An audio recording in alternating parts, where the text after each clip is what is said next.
Sahabat Aditya Channel. Pada video sebelumnya, Anda sudah mengenal Jabasisi, atau lingkungan bagian luar, dari Pura Aditya Jaya. Bagi Anda yang belum menonton video tersebut, kami cantumkan pada deskripsi.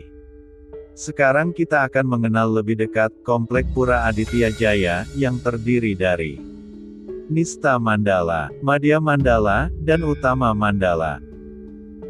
Untuk menuju Komplek Pura Aditya Jaya, Anda bisa masuk melalui pintu Candi Bentar, Jalan Daksinapati Raya, atau masuk dari Jalan Ahmad Yani Bypass.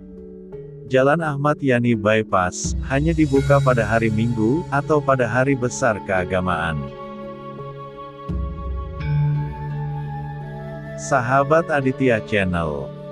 Kali ini, saya akan mengajak Anda masuk ke Komplek Pura, melalui pintu utama, lapangan parkir bypass.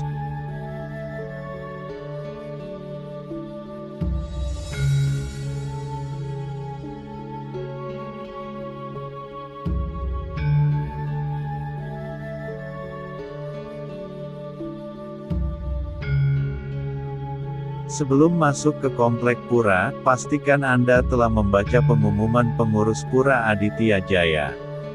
Dan Anda wajib mengikuti protokol kesehatan, antara lain, menggunakan masker dengan benar, dan mencuci tangan.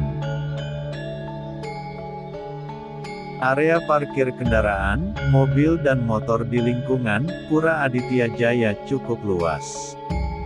Pada hari tertentu, hari besar keagamaan, area parkir ini digunakan untuk upacara, seperti Tawur Kesanga dalam rangka Hari Raya Nyepi. Sebelum sampai di pintu masuk Komplek Pura, ada baiknya Anda subscribe Aditya Channel, agar lebih banyak yang mengetahui keberadaan Pura Aditya Jaya. Sekarang kita sudah berada di depan sebuah candi. Bangunan candi di kiri dan bangunan candi di kanan, bentuknya sama sebangun, atau simetris. Namanya Candi Bentar. Candi Bentar ini, adalah pintu masuk, menuju Madhya Mandala. Candi Bentar ini memiliki anak tangga, dalam bangunan pura, merupakan gerbang dari lingkungan luar, yang membatasi, area Nista Mandala dengan Madhya Mandala. Di sebelah kiri, terdapat papan pengumuman. Wanita yang sedang datang bulan, setelah melahirkan dalam waktu tertentu. Kedukaan, kondisi ini disebut dengan Cuntaka. Dilarang masuk ke Komplek Pura. Pada saat menapaki anak tangga, seharusnya diri kita sudah bersih, dan mengarah kepada kesucian. Siapapun yang masuk melalui pintu ini, agar selalu berusaha menghilangkan segala perilaku yang tidak terpuji. Melainkan harus tetap berada dalam tuntunan tata susila.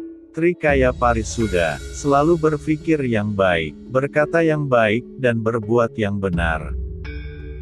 Pada saat menurunin anak tangga, terdapat pembatas atau sekat. Dikenal sebagai aling-aling. Fungsinya adalah, selain sebagai penghalang, juga agar kegiatan di Madhya Mandala tidak terjadi gangguan yang berasal dari luar pura. Sahabat Aditya Channel. Sekarang kita sudah berada di Jabat Tengah, atau Madhya Mandala. Di sini ada beberapa bangunan, Kori Agung, balai tempat sarana persembahyangan, kantor pengurus pura, dapur suci, wantilan Madhya Mandala dan balai kulkul. Di sebelah timur terdapat Candi Bentar kecil sebagai pintu keluar masuk dari Nista Mandala ke Madhya Mandala, atau sebaliknya. Selanjutnya, kita akan mengenal lebih dekat fungsi bangunan yang ada. Di sebelah kiri, terdapat bangunan candi besar dan tinggi, terdiri dari dua pintu kecil, dan pintu utama dengan anak tangga yang lebih tinggi. Namanya Kori Agung. Kori Agung ini memisahkan area Madhya Mandala dengan Utama Mandala. Kori Agung tidak semata-mata sebagai pintu keluar masuk, tetapi memiliki filosofi dan simbol tertentu, yang terkait dengan ritual keagamaan. Ukiran Boma pada Kori Agung mempunyai makna simbolis sebagai penangkal hal-hal yang negatif, sebagai pengelukatan atau pembersihan. Sepasang patung Dwara Pala memiliki makna simbolis sebagai penuntun, naik atau turun melalui anak tangga pintu utama Kori Agung. Dan sebagai penjaga kesucian areal pura, Kori Agung, atau juga dikenal dengan Kori Kurung, baru dibuka pada saat upacara keagamaan, dan sebagai pintu keluar masuknya Ida Betara. Bagi umat yang akan melakukan persembahyangan, masuk ke tempat suci area mandala, melalui pintu di sebelah kiri. Dan keluar setelah selesai persembahyangan dari pintu di sebelah kanan. Selanjutnya, balai tempat sarana persembahyangan. Balai ini berfungsi untuk menempatkan sarana persembahyangan, seperti tirta pembersihan, bunga, dupa, dan selendang. Bagi Anda yang akan melakukan persembahyangan selain pada hari besar keagamaan, wajib mengenakan pakaian rapi dan sopan, mematuhi protokol kesehatan. Memercikan tirta di ubun atau kepala, sebagai simbol pembersihan jiwa dan raga. Selanjutnya, Candi Bentar Kecil, yang posisinya di sebelah timur, merupakan pintu keluar masuk dari Madya Mandala ke Nista Mandala, atau tempat dilaksanakannya upakara manusiayatnya. Sahabat Aditya Channel, kita akan mampir di kantor pengurus Pura Aditya Jaya. Disinilah pengurus mengadakan rapat dan diskusi, mulai dari perencanaan, pengorganisasian, dan sampai pada pelaksanaannya, termasuk evaluasi atas pelaksanaan kegiatan di Pura Aditya Jaya. Nampak pengurus, Bapak I Gusti Gede Astawa, Bapak Nyoman Wester, Bapak Nyoman Sucahya dan Bapak Agung Suaranaya sedang berdiskusi, mengevaluasi kegiatan yang sedang berlangsung, dan mengatur strategi kegiatan yang akan datang.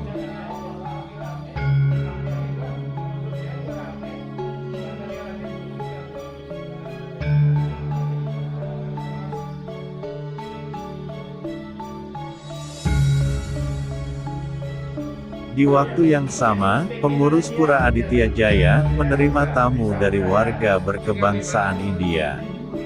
Beliau datang ke Jakarta dalam rangka bisnis. Sebelum kembali ke negaranya, beliau berkesempatan hadir di Pura Aditya Jaya untuk mengaturkan bakti atau sembahyang dan sekaligus mepunia.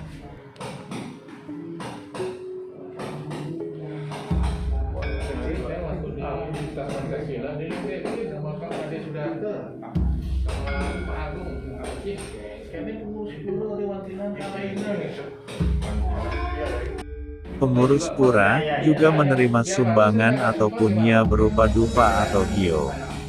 Sumbangan ini berasal dari umat non-Hindu.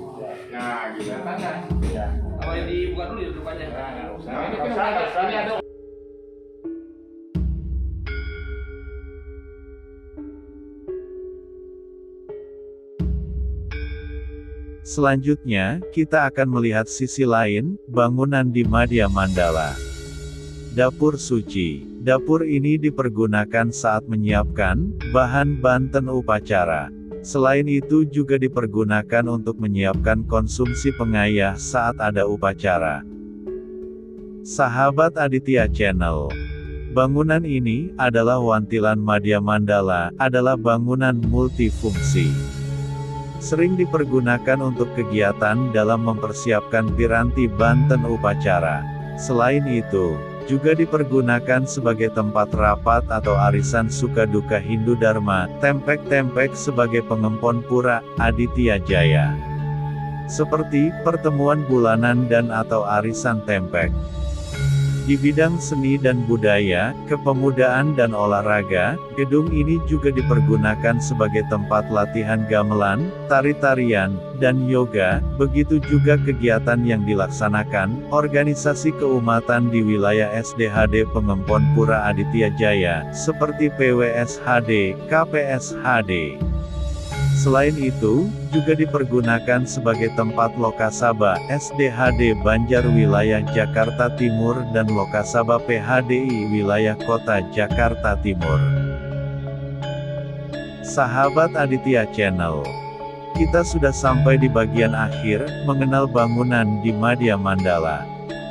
Balai Kulkul, bangunan yang menjulang tinggi ini, di mana pada ruangannya, terdapat kulkul atau kentongan besar. Kulkul ini merupakan kulkul pejenengan Ida Batara. Hanya dibunyikan pada saat diodalan, dan pada saat Ida Batara lunga maupun mewali.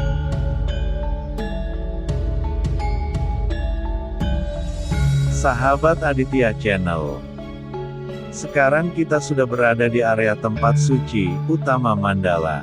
Di sini terdapat beberapa pelinggi dan bangunan, masing-masing bangunan dan pelinggi memiliki fungsi.